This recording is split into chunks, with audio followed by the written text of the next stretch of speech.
Dr. Oliver here. I want to talk with you today about chiropractic and headaches. Now, I have to admit I love treating people with headaches, and the reason is this, is a lot of people don't realize that chiropractic can be effective in treating headaches. A lot of people are raised to think that their headaches are purely genetic, or that they're just hormonal, or that they're just from their sinus issues. Well, the fact is those factors can cause headaches, and in fact there are some times when people come in and we can't help them.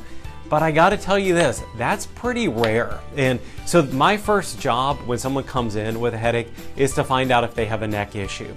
Because if they have a neck issue, there's a good possibility that we can help them out.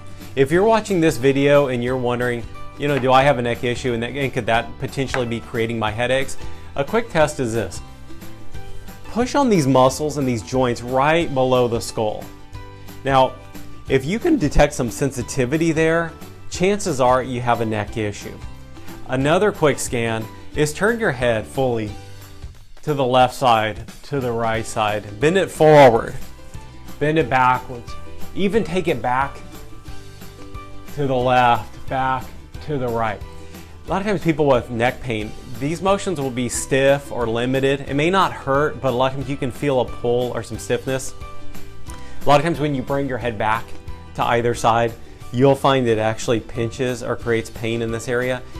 When a patient comes in and I can find those things wrong with them, limited motion and then pain with pressure, in my head I'm already thinking, wonderful, this is very likely someone I can help out. So if you're out there and you have headaches and you're tired of taking Advil or Excedrin all the time, give us a call today. I hope you found this video very helpful. Have a wonderful day.